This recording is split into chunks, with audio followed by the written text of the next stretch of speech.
Well, hi, I'm Randolph Miller, and welcome to another segment of Bounce Around Charleston.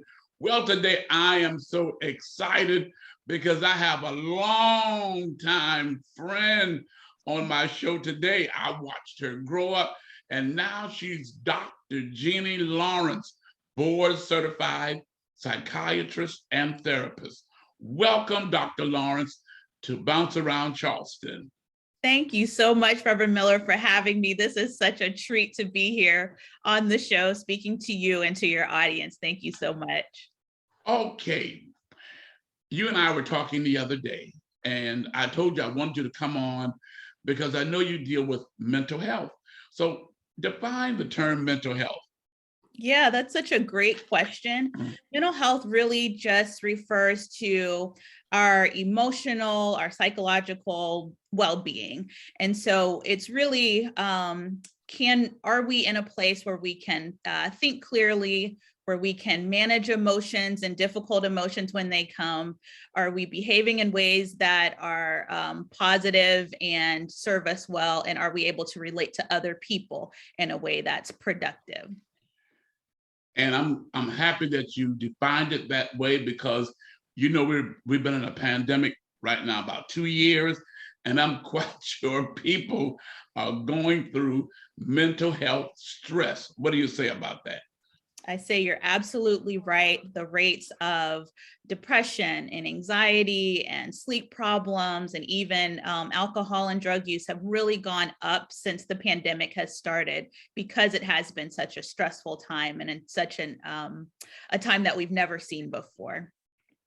So tell us, how would one maintain good mental health during this time? Yeah, so that's a great question. There are a lot of strategies that we can employ. I like to break it down into taking care of your body, taking care of your mind, and staying connected. And so when I say take care of your body, good mental health really starts with good physical health.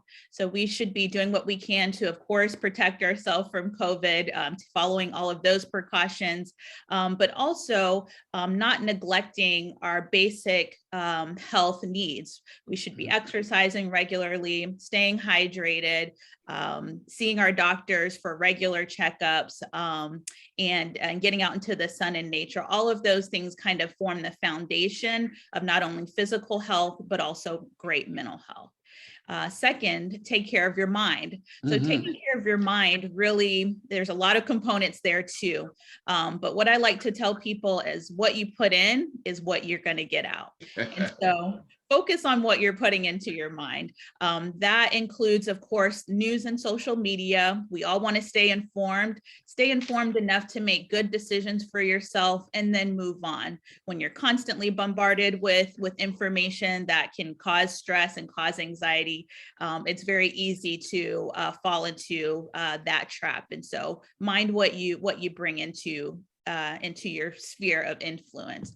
Also, you want to be focusing your thoughts not so much on what you can't control, but what you can control, the present moment, and not so much on the negative, but the positive. And we don't just say that just to say it, but there's really good science that supports that when we are expressing gratitude regularly, we're focusing on the positive things and the things that we have to be grateful for, that it really does a lot to improve our mental wellness, to help us feel more stable and better, even in difficult times.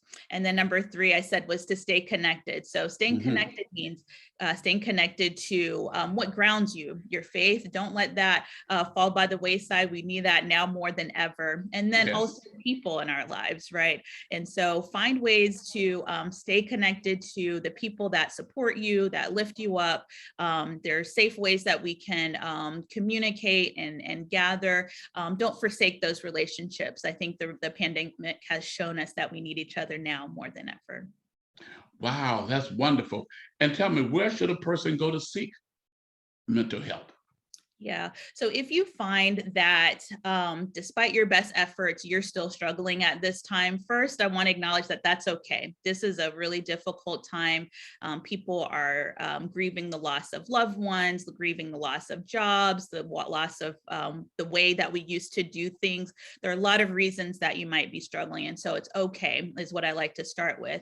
And if despite your best efforts and following some of the tips that we've shared today, you're still having a tough time, then seek help sooner rather than later. Don't let things go so far that you're at a crisis point. So where to seek that help? I think a good first stop would be your primary care doctor.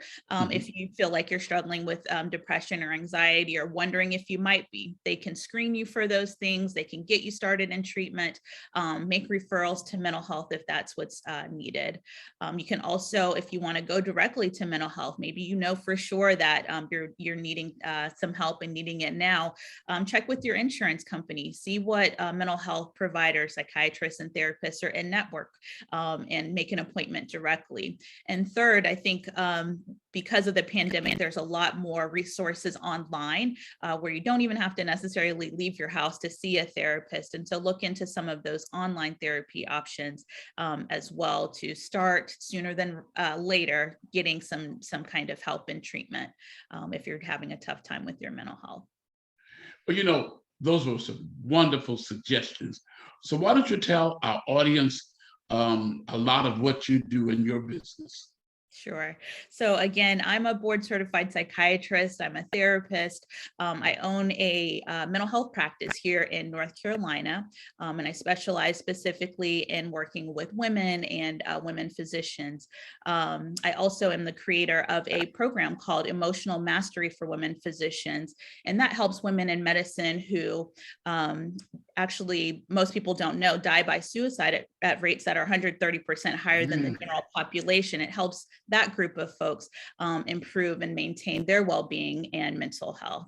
I also write and speak, have written dozens of articles about how we can all be empowered to enjoy good mental health and the things that we can do on our own and for ourselves to really protect our minds. So you can find me at my website.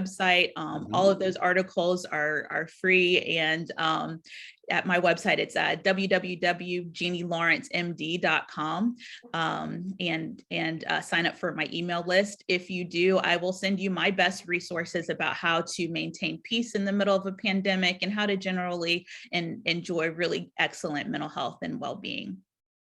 So mental health is something that we really should be concerned about.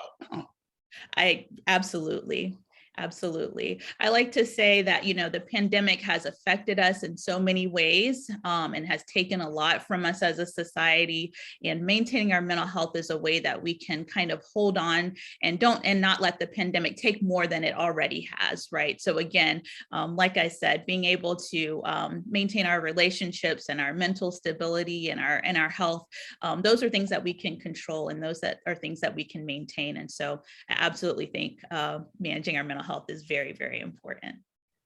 Dr. Jeannie Lawrence, Bounce Around Charleston, says, thank you for being on here today, talking to us about mental health and what we should do to maintain good mental health. Thank you. Thank you so much for having me. It's been a pleasure, Reverend Miller. Okay, you heard it right here on Bounce Around Charleston. We need to work on having good mental health. We'll be right back after this break.